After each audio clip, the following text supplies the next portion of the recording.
We're still slogging through the material on machine level programming, which, as I talked to you earlier, I think is in some ways the core of this course that much of the rest of the material builds upon.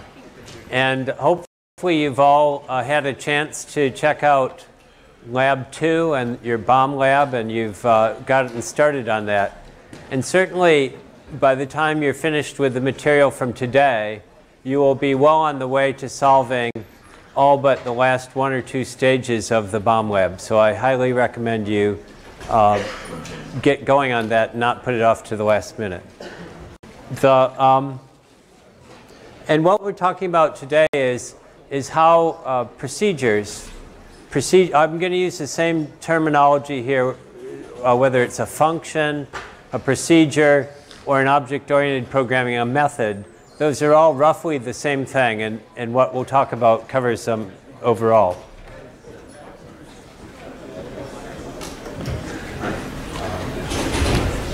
I'll also mention at the outset that the way this is handled in the procedures that we'll be talking about today is a combination of the actual x86 hardware and how it supports it, but also in some ways, more importantly, a set of conventions that were developed that basically everyone agreed to, and it's known as an ABI. That's why I want to, which stands for Application Binary Interface.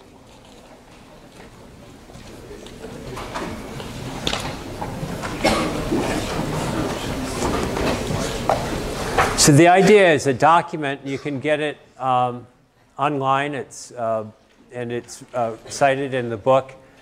It's a document that people put together, the initial version, when the first x86-64 machines were first being developed, and specifically for Linux.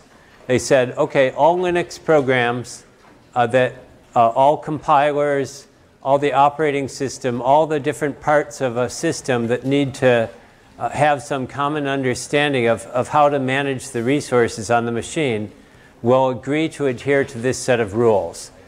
And so it goes beyond the actual, what the hardware does, to a set of software standards. And it's called Application Binary Interface because it's particularly the interface at the machine level programming, machine program level. And so that's what we'll be covering today. So people ask sort of, well, you know, who makes up these rules and things? And the point was there was a working group that did this. And there's a separate ABI for Windows. It's similar, but not quite the same. There's a separate ABI for OS X for Apple, and even FreeBSD, a different variant of a Unix-like operating system, has its own ABI that they all share a lot in common, but some of the details differ.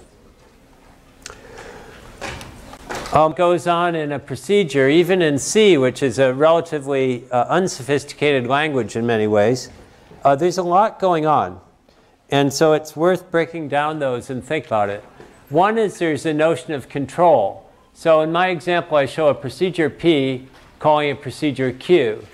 And so when P calls Q, then somehow the program has to jump down and begin executing the lines of code for Q. And then when Q hits exit point, its return point, somehow it's to get back to P, and not just to any old place in P, but specifically to whatever comes in P right after the call to Q. So somehow we have to record the information about where the return should be to be able to return to the correct place. So that's first of all, passing control to a function and having that function return back to where it should get back to. Second, there's data. How do we get operands to it? So in this particular case, Q is a function that takes a single argument that it calls internally, it calls I. And up here where P is calling it, it's passing some value within P called X. So somehow that data value of X has to be recorded in a form that within Q, it will have access to that information. And similarly, when Q wants to return a value back and then P will make use of that value, there has to be some convention of how that data gets communicated back. And then finally, a function might have some local data that requires allocation of some amount of space. And so where does that space get allocated? How do we make sure it gets allocated properly? And in particular in C, as you know, when a function returns, any local data that it allocated should get deallocated, should be freed up so that we don't sort of start consuming an unbounded amount of storage. So how do we do that? Those are all the sort of different aspects that a procedure call and return have to deal with somehow. And part of the reason for breaking it down into those little segments is in x86-64, one of the clever things they did was to try and reduce the overhead of procedure calls as much as possible. Because as you know, in good programming style, you often write these functions that do a fairly small amount of actual useful stuff. And it's sort of good programming style to do that, especially in a more object-oriented programming style. And so you don't want the overhead, the extra number of steps taken to invoke a procedure and deal with all those aspects to take any more time than it needs to, because it's a fairly critical overhead. So one of the things they do in this is they only do whatever is absolutely needed. So in particular, if no local storage is needed on this for data, then don't allocate it, and therefore don't free it. If you're not passing any values, don't pass them. And in general, sort of how little can you get away with? And that makes it a little bit confusing from a teaching point of view, in that there's no set template that it follows every time. It's sort of, you have to, each case is a special case for how a particular procedure gets implemented. So we'll go through all these parts and see how they happen. And you've already seen little glimpses of them looking at the little fragments of code that we've shown already. So the first one, and sort of the most critical, is how do we pass control to a function? But before we can even talk about that, we have to talk about the stack. So, and you've heard that term, the stack, in various ways. The stack is really not a special memory. It's just a region of the normal memory. Remember, to the programmer's perspective, assembly level programmer's perspective, is memory is just a big array of bytes. And somewhere within that bunch of bytes, we're going to call it the stack. And the stack is used by the program to manage the state associated with the procedures that it calls and as they return. So it's where it passes all these potential information, the control information, data, and allocates local data. And the reason why it can be managed as a stack is because of the nature of the whole idea of procedure calls and returns, that you make a call and you might need some information, but when you return from a call, all that information can be discarded. And so it makes use of that sort of last in, first out allocation principle, meshes very well with this idea of procedure call and return. So in x86, stacks actually start with a very high numbered address, and when they grow, when more data are allocated for the stack, it's done by decrementing the stack pointer. So the stack pointer, as you know, is just a regular register, RSP, and its value is the address of the current top of the stack. And every time you allocate more space on the stack, it does it by decrementing that pointer. Now, just for convention, and I'm not sure why this happens, but this is the way we do it, is we draw stacks upside down so that the top of the stack is actually shown at the bottom. And just to add to that confusion, and also remember that the addresses go from bottom to top, not from top to bottom. So when you add to the stack, you decrement the stack pointer. Neither of those kind of meshes with your intuition, perhaps, but you just have to get used to it. because we're not going to redraw all the slides. So anyways, that's just remember that over and over again. And that's why these arrows show that if we were to enumerate the addresses of these different bytes in the data, they'd be increasing in this direction. And when we add to the stack top is at the bottom of the picture, and we do it by decrementing the stack pointer. So in particular, there's explicit instructions, push and pop, that make use of the stack. And it's often written push Q and pop Q, but that Q is actually an optional suffix on the instruction. So the idea of pushing something onto the stack then is there's some source operand. It could be from register or from memory or an immediate. So this is sort of like a move instruction, but the destination of the move will be toward memory, and the address of the memory is determined by first decrementing the stack pointer and then doing a write.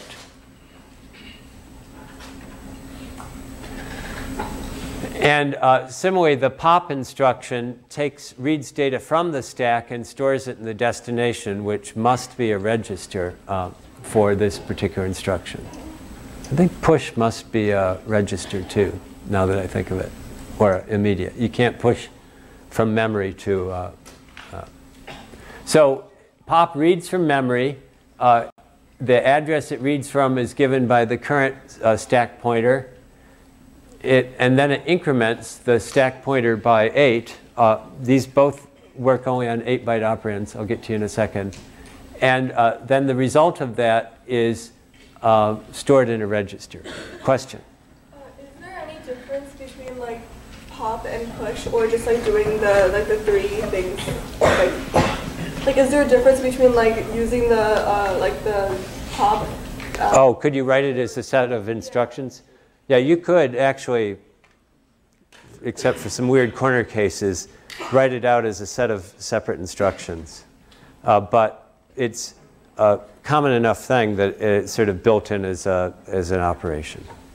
Whereas call and return are special. They can't be simulated. So one thing to remember, too, is it's important that in one case you decrement, you do the arithmetic on the stack pointer before you write, because when you first started out, the stack pointer was pointing to whatever was the top element of the stack. We want to create a new top element, so we're going to decrement first and then do the write. Whereas going the other direction, you want to read off the current top of stack element, and then you want to increment the stack pointer to sort of deallocate it. And one thing you'll notice here is when I say deallocate, it's not like I magically erase this or something. All I'm doing is just moving a stack pointer. Whatever was there at the top of the stack is still in memory. It's just no longer considered part of the stack. OK, so that's the idea of the stack. And the instructions push and pop are to put data on the stack or take it off. But we use the same basic idea for call and return. So let's look at some examples, and there's a lot of stuff up here. But this is a C function called multStore. And then this is the output, slightly cleaned up output from the disassembler of that exact function. And similarly, this is a function called mult2, and this is its disassembled version. And the reason I'm showing this is because I want to make use of the addresses that these instructions are at that you don't see when you write it in assembly code. So I'm showing it the disassembled version.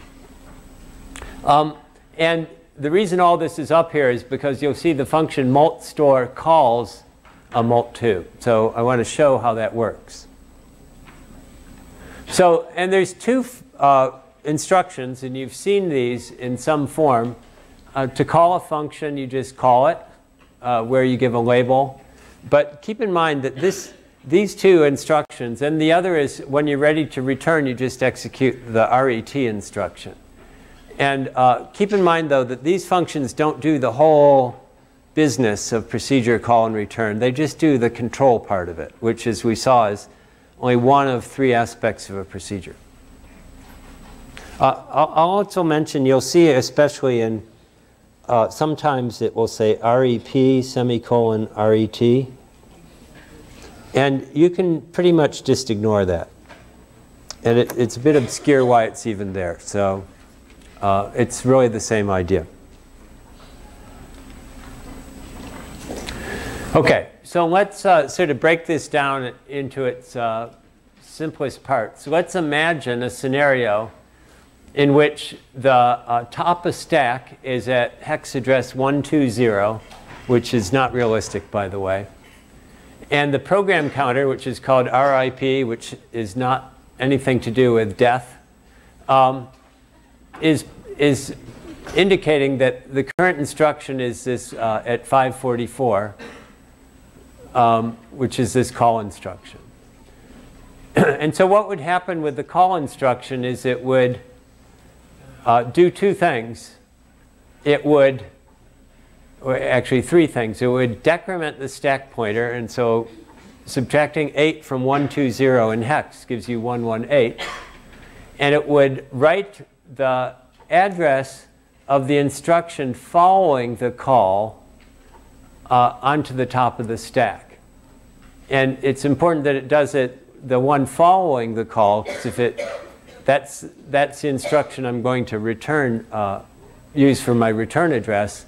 And I want to resume execution in this function at the instruction after the call, not the call itself. Otherwise, you'd have an infinite loop. And it also, this call instruction also embedded in the encoding of the instruction is the destination address of it, which happens to be the starting address of this particular function. So the program counter will be set to that value. And now the processor starts just executing along these instructions. So it did a combination of a jump and a push. And that's why the question was raised earlier. Is a push instruction, could you assemble that out of existing instructions? The answer is yes for push, but not for call. Question back there. So before you actually go to the function, in like mult store, you would put the address of mult2 into RIP? No. No, it did that. RIP, you never explicitly, there aren't instructions that manipulate that directly. It's implicitly part of the call instruction. The call instruction will take, I don't have the actual encoding, but embedded in this call instruction, you see that it's 5 bytes long. I don't show you the byte coding. But embedded in it is the target address. And so it will take that address and use it for the new value of the program counter. So the call does both the pushing of the return pointer and setting the program counter to the new the new target for it. Right. So it does both of those things. Question? Is there anything that's affecting the program counter without using? I don't think so. With either call or return? If so, it would be really obscure. No, I don't think so. No, so call and return are the, there might be some weird system instructions that let you do that, but not you'd see in any normal program. Other questions? These are good questions, though. So,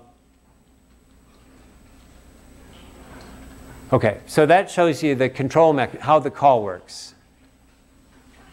And then, so now imagine this mult2 chugs along, and it hits its return point, and it hits this ret instruction. By the way, again, ret q and ret are the same instruction. And ret will, its purpose is to sort of reverse the effect of a call. It assumes that the top of the stack has an address that you want to jump to. So it will pop that address off the stack, meaning it will increment the stack pointer. Like I said, the value doesn't really disappear from the memory. It just is no longer considered part of the stack. And then it will set the program counter to what it just popped off the stack. And that will cause the program to resume back to where it came from. So you see that sort of clever idea of pushing the address of the next instruction, so when the return comes, it will get it to the point where it should resume execution. Okay, so that's passing control. It's pretty simple. All these things, by the way, and it's just the nature of machine code, every single part of it is pretty simple because it's designed to be executed by the original hardware was fairly simple. It's not anymore, but it's really the basic ideas are. And that we use kind of combinations of instructions to build up all the layers associated with operations like procedure, call, and return. Okay, so passing data. Now, we've already seen a few small examples of passing data. We've seen a couple registers that get used when you're passing arguments to a function. And we've seen the register RAX getting used to return values from a function. And so that's the basic idea. And again, this is all built into this ABI. You know, defined as a set of conventions, not particularly a part of the hardware. So in particular, the rule is that the first 6 arguments get passed in these particular registers. And you just have to memorize the order of them or have a table handy to look at or something like that because there's no particular logic to it.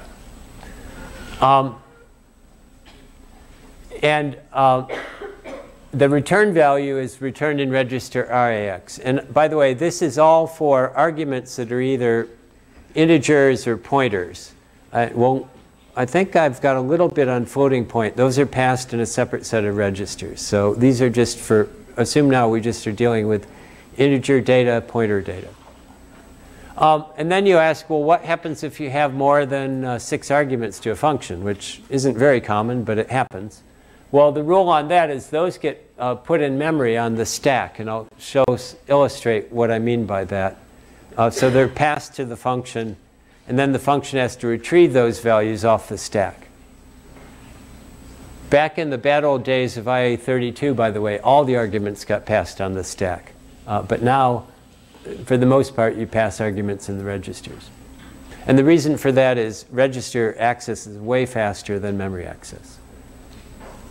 OK, so here's a kind of messy bunch of code. But just to show you how these show up all the time, in the function mult_store has 3 arguments, x, y, and dest. And you can just see within this code that it's making use of registers like RDI. And doesn't show where. And in other places, like mult2 has 2 arguments.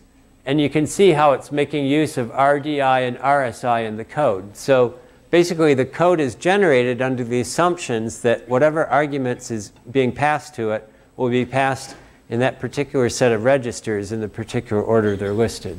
And the code is sort of makes those assumptions. And then similarly, when you have a return value from a function, let's see, mult_store does not have a return value, but mult2 does. And the way it does is it deposits the value into RAX. And then when the return from RAX occurs to mult_store, you see that it assumes now that the mult_store code can assume that register RAX holds the value, the return value, and it can store it in its destination register. And we'll look in a minute why RBX gets used here. We'll cover that in just a little later.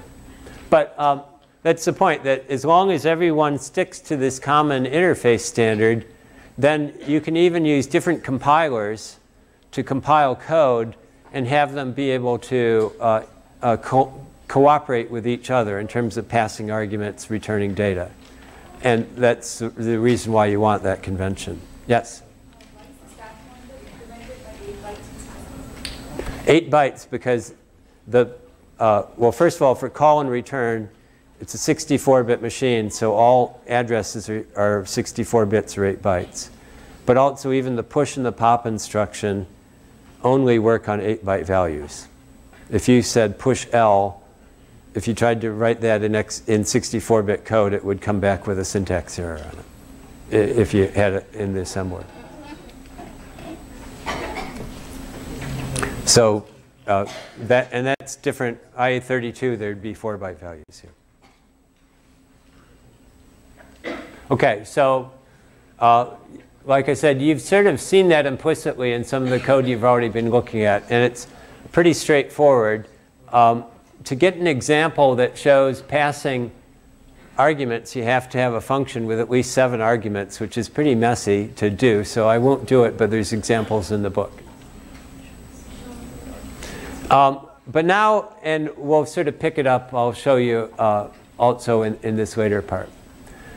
And now the third part of it is, again, what if there's some local data that we need to make use of? And so to get that idea across, I have to bring in another concept, which is called the stack frame. And so this is a particular allocation pattern that's used in memory. And as I mentioned earlier, one of the features of calling and returning is you can imagine when you have a nested series of calls to a function, when a particular function is executing,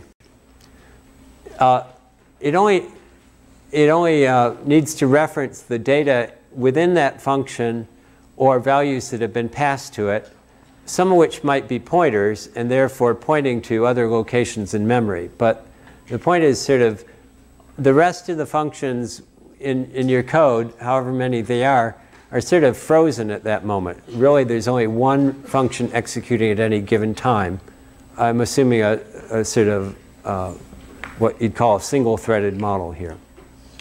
And so we can just allocate on this stack whatever space is required for this particular function. And then when we return from that function, we shouldn't, if it's correctly written, need any of the information associated with that function. It can just sort of disappear forever. And that's why this idea of a stack, you allocate something. If you make more calls, you keep allocating more stuff. But as they return, you kind of back out of the stack and free things up. So the stack discipline is exactly the right, matches well this whole idea of procedure call and return.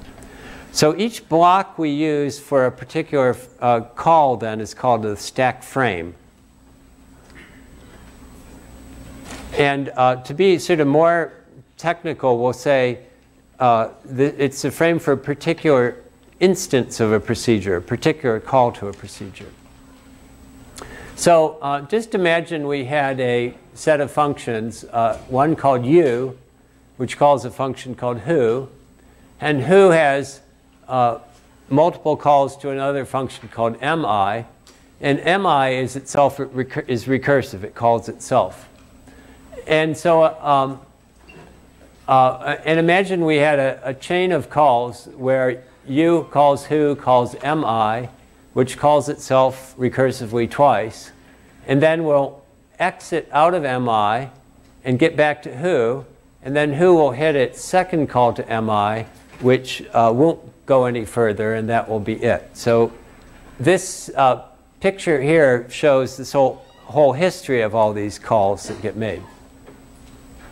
But in terms of the stack, all we need, we'll keep a frame for every sort of procedure that has been called but not yet returned on the stack.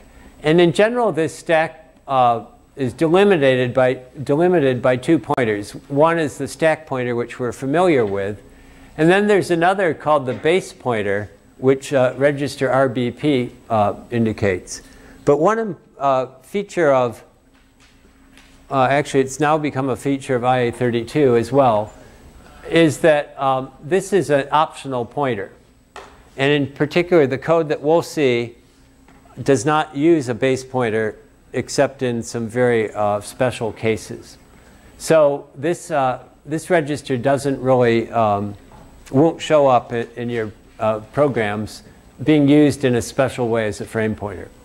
It will be used instead just as a regular register.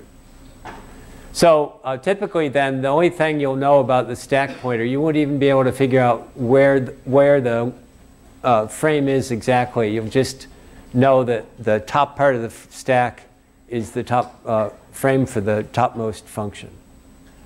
And this is all managed by the code itself. And this is the same stack, by the way, in which you're pushing and popping addresses too, and they all kind of get mixed together. So we haven't actually seen any code up till now that has to do any explicit management of the stack, because all our examples were very simple and just made use of the stack only for return addresses. But we'll see some that uses more. But so in general then, imagine that each time you begin a function, some space gets allocated potentially on the stack for its frame. And then and that frame is indicated by either one pointer only or 2 pointers. And so now as u calls who, then that will create a new stack frame for who. And similarly, when mi gets called, that creates a new stack frame. And as we continue with these recursive calls, we're just adding more stuff to the stack, getting deeper and deeper. And that will keep happening. That's one of the reasons why recursion is a little bit of a risky thing, is that compared to iteration, it keeps requiring more space as you go deeper in the recursion. And in particular, most systems limit the total depth of the stack. You can have because they're afraid of the sort of infinite loop version of recursion is runaway recursion, where it just keeps trying to push more and more stuff onto the stack. That's an aside. And then as these begin to return, those frames get deallocated, removed from the stack. So part of the nice thing about this is it means that every time if I have multiple calls to mi, because I've gone deep recursively, each one of them will have its own local state that it needs to manage. And again, the whole stack discipline is what makes it work.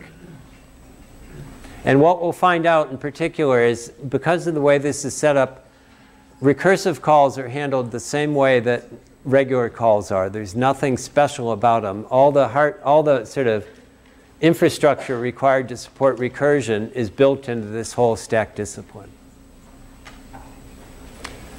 So anyways, imagine that all these calls return back to who, and then who would call mi again. And then again, as we exit, we're sort of deallocating these stack frames and getting back to the starting point. Yes, question?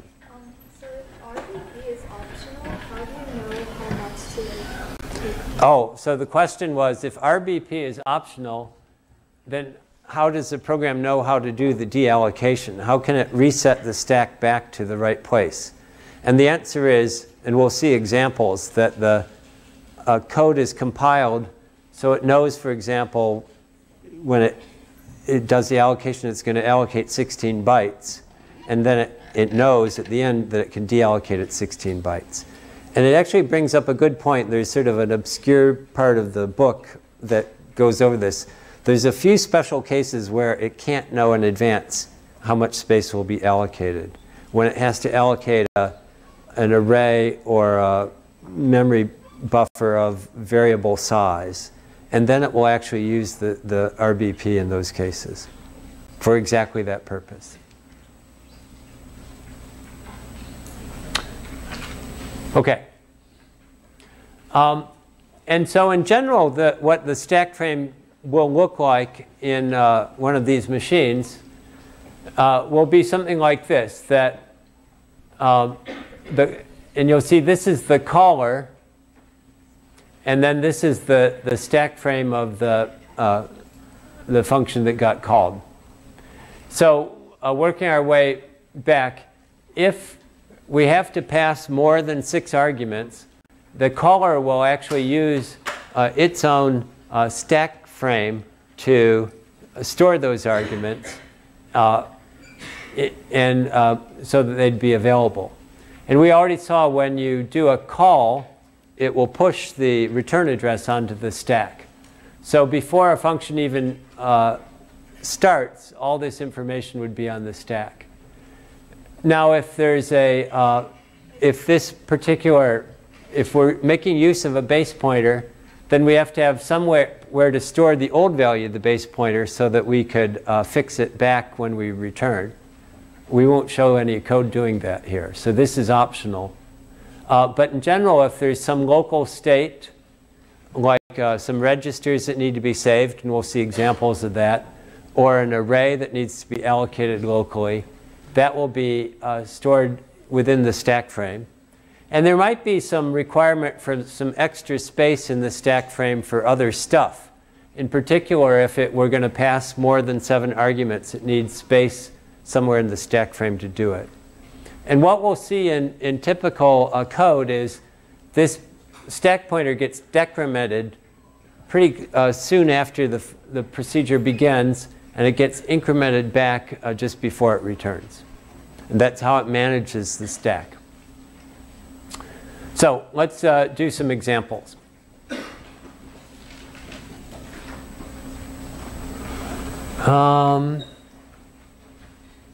Let's see, I looked at this before. But this is a function. Oh, I think the interesting thing about this function is that it has a pointer being passed to it. So this function takes an argument. One argument is a pointer and another is an integer value. And you can see what it does is it dereferences that pointer to get a value called x. It computes a value y by summing x and the value passed to it. It stores y back at p, but it returns x, the original value of the pointer, not the updated version of the pointer. And you can see that in the code here. Code's pretty short. Remember that in general, RDI will hold the first argument. In this case, it's a pointer. So it will do a read from that pointer, and it will put the value in RAX, which is where the return value should be anyhow. And then it will increment RSI, which has the value called val here initially, and now it has the value of x plus val. And then it will store that in the value pointed to by p, and it will do a return. So you see these 3 instructions do all the different parts of this. And as this shows, in general, I'll show register usage. It's handy, by the way, to document this when you're looking at code. RDI is the first argument. RSI gets used initially, it's val, but now it will be set to y during the call. And similarly, RAX is initially the value. Well, it's both what x is here, and it's used as the return value. Okay. So let's, the reason to go through all that is to actually show you examples of calling this and how arguments get passed to the function and how it makes use of the stack frame. So now there's a function called callinker, and it's going to create a value called v1 and have to generate a pointer to that. So what that means is v1 can't just stay in a register because you can't create an address of a register. It has to be stored in memory somewhere so that you can create a pointer, an address of it. And where does it store it? Well, it puts it in the stack. So how does it find space on the stack? Well, it allocates it.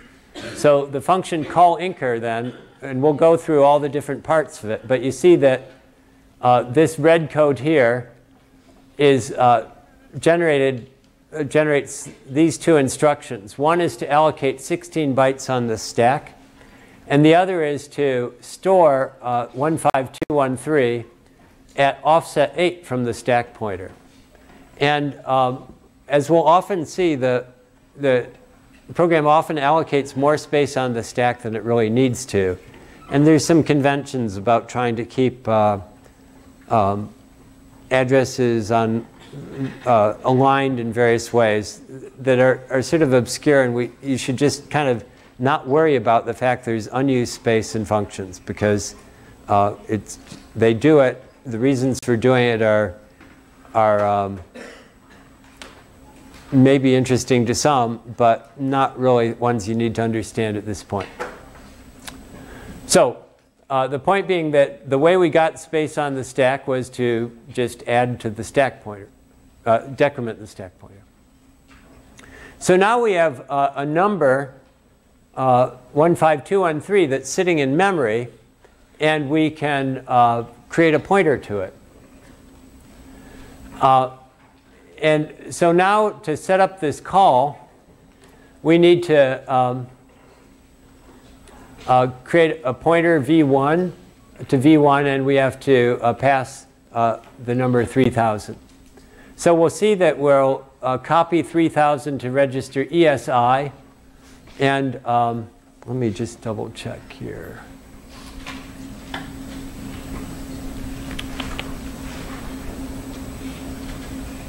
I'm just looking.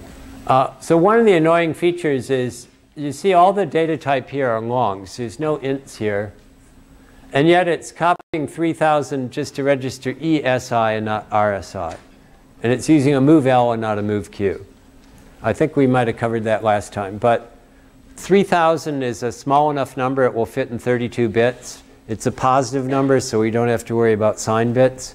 So the thing can sort of get away with a trick here of using just a move L instruction, because when any instruction has one of the E registers as its destination, it'll set the upper 32 bits of that register to zeros. So this will have the effect of copying the number 3000 and zeroing out the upper bytes to register RSI. And the reason the compiler likes this is it takes one less byte to encode a move L than it does to encode a move Q. So just you have to get used to these kind of things. So that's setting up argument, the second argument to the call. But the first argument, it's using this instruction LEA, or LEAQ, for what it's supposed to be used for, which is to create pointers. Remember, we talked about this instruction often getting used just to add two numbers, but it's actually designed exactly for this purpose, that it looks like a memory reference, 8 relative to the stack pointer, but instead of now reading from that memory reference, the instruction will just copy the computed address to RDI. And so RDI will now be equal to whatever the stack pointer plus 8 is. OK, so that creates the two arguments that I'm passing to this function. And now the call instruction will happen. And you'll recall that the call instruction adds these two numbers and stores the result back in the pointer. So its effect will be to set the this memory location to 18213. You'll notice the clever trick here, and also return a particular value, which we won't make use of the return value. Oh, no, we do make use of the return value. And now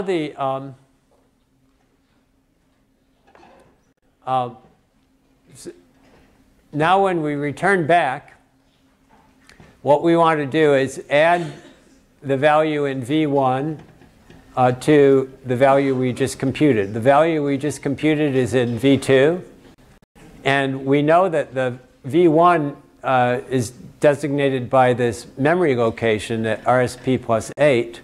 And so it will just read from memory and add that to RAX. And then the final step is to deallocate. So you see the match here, and this was to answer the question earlier. How does it know how to restore the stack back to its original place? Well, the compiler, built into it, figured out how much space it would need for this particular function. And it allocates that when it comes in, and it deallocates it when it goes out. So, and this is, this is a very simple example, but even more elaborate examples are still based on that same set of ideas.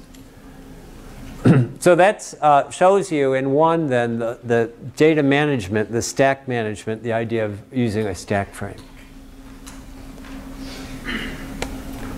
And now the return, by this point, the only thing that's left is after I increment the stack pointer, it will be pointing back to this return address.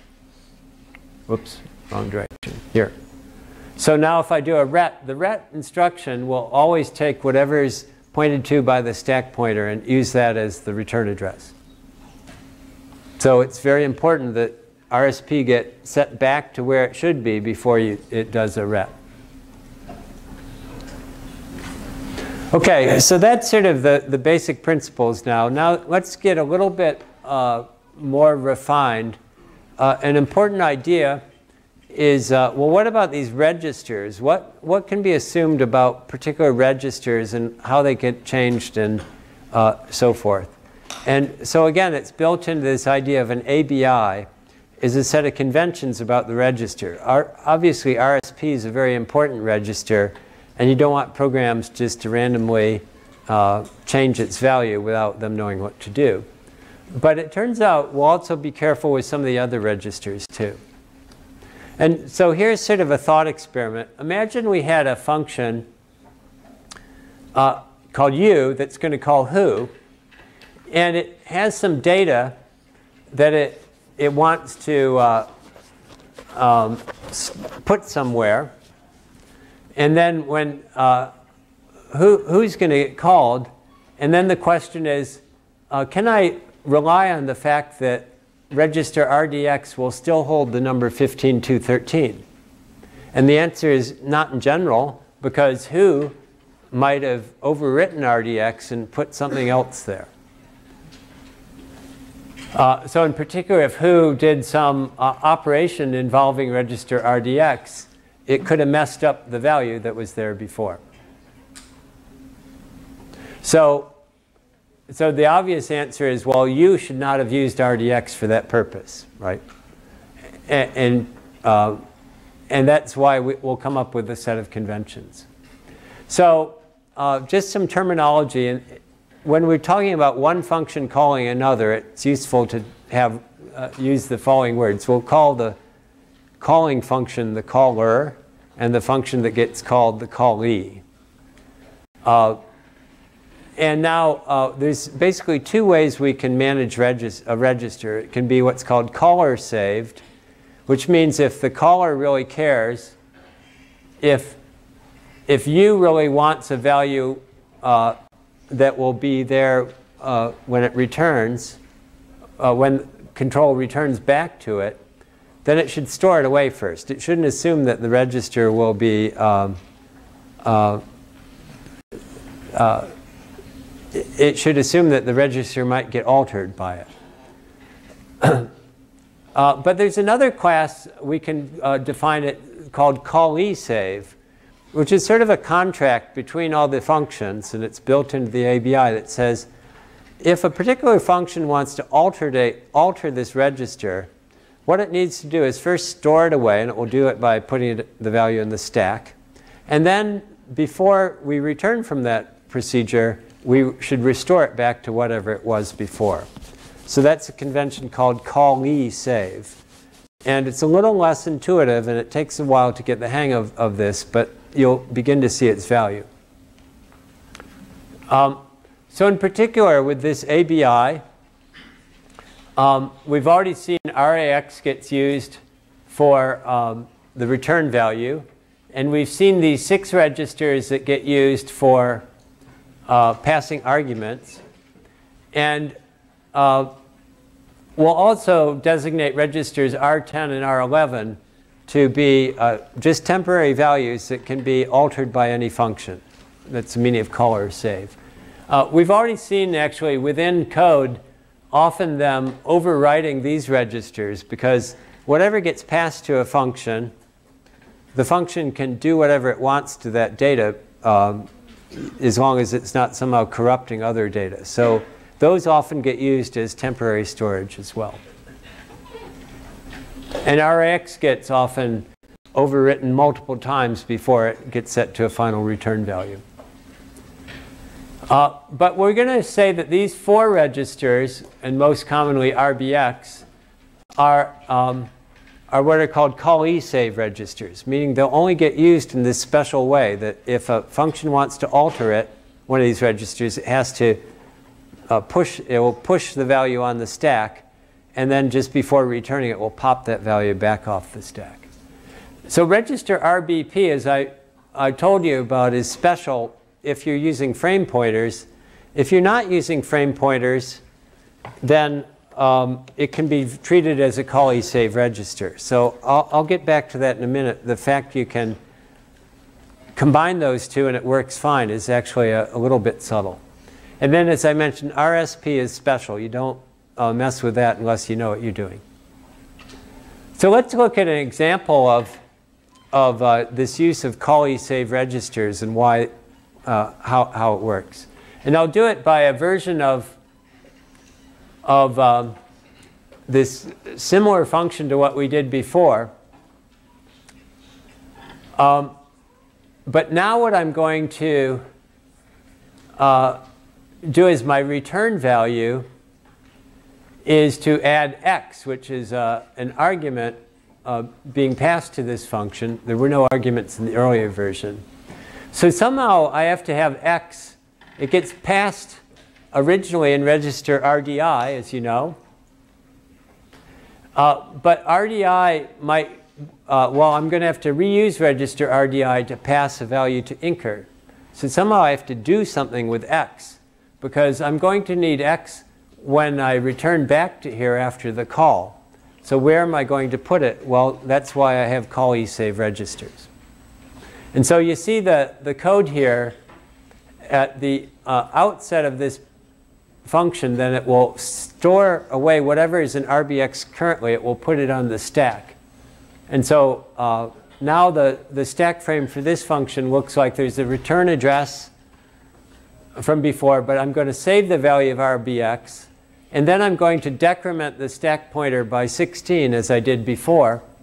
But that will be on top of the 8 bytes I've already allocated to store RBX.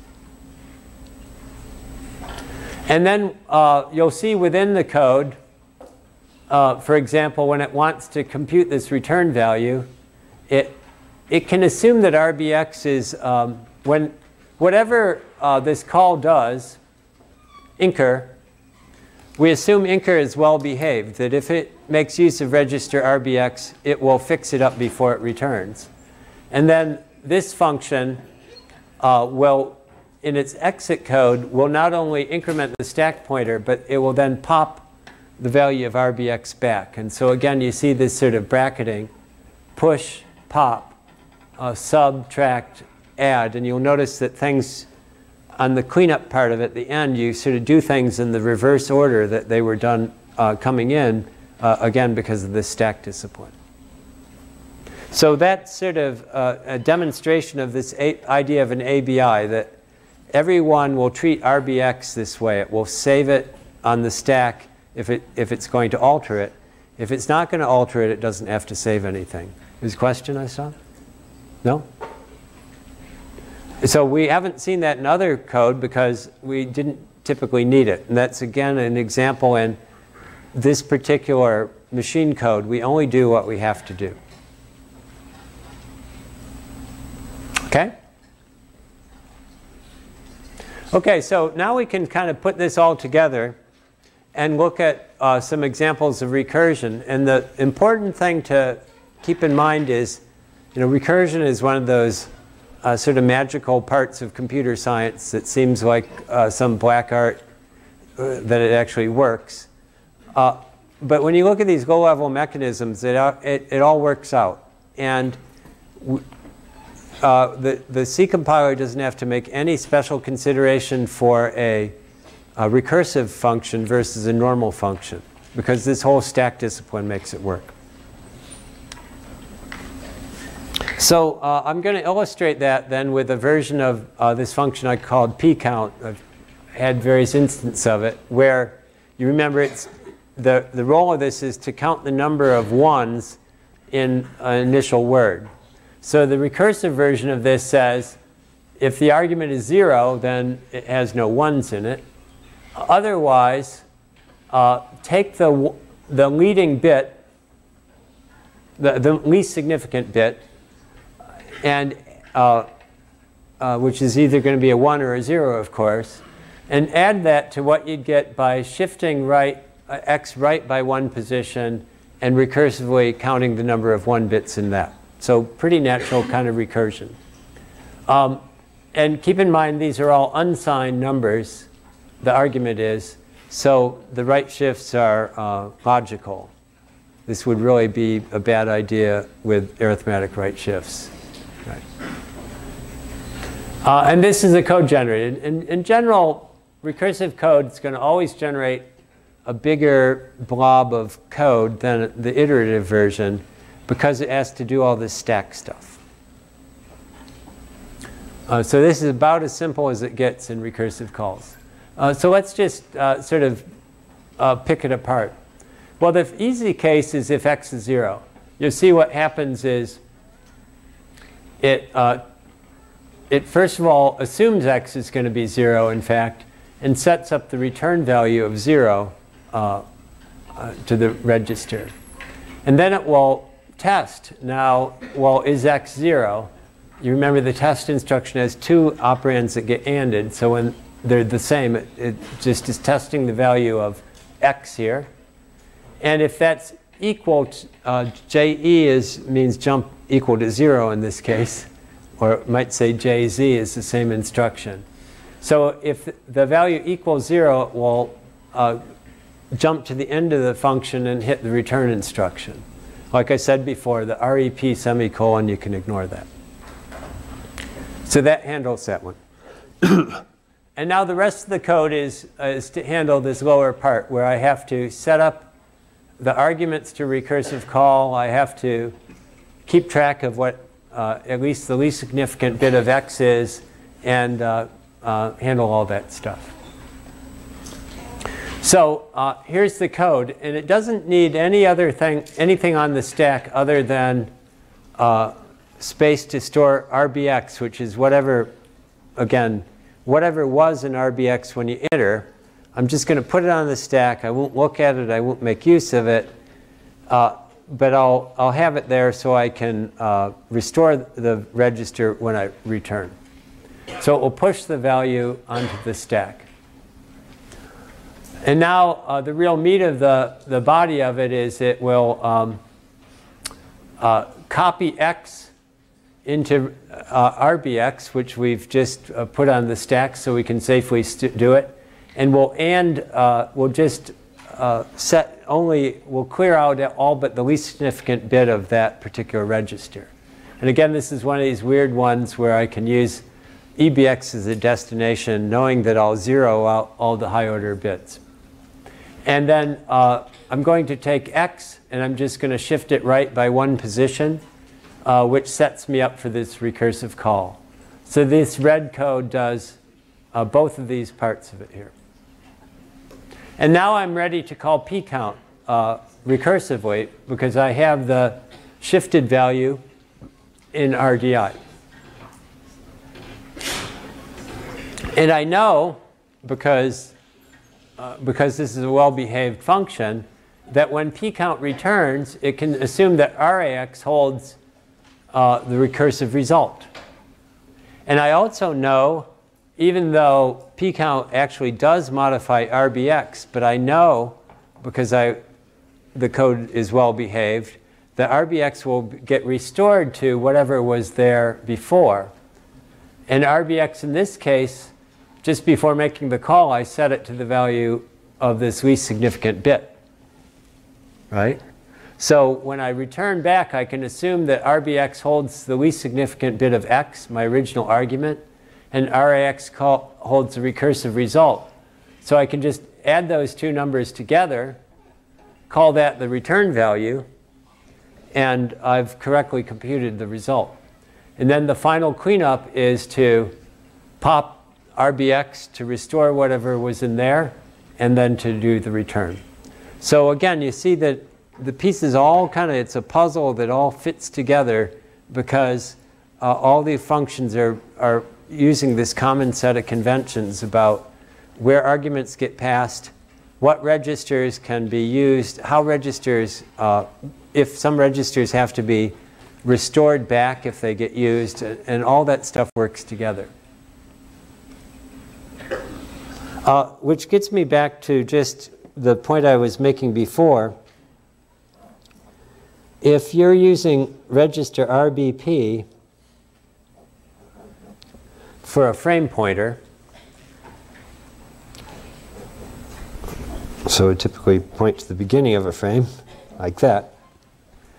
So imagine you have a function that needs a base pointer, because as I mentioned, the cases that if it has to, within that function, allocate some amount of space that's unknown at compile time. Well, imagine now that some other code gets called deep recursive calls or whatever that might do other things. Well, if you treat RBP as a callee save register, then when these other functions return, if they've made use of RBP for one reason or another, it's guaranteed that they will restore it back to whatever condition it was in originally, before. So now this function will have a reliable value of RBP. So again, it shows as long as all the code obeys these conventions on how they use registers, then sort of life is good. You can make use of these, sort of have a trust that things will be the way they are.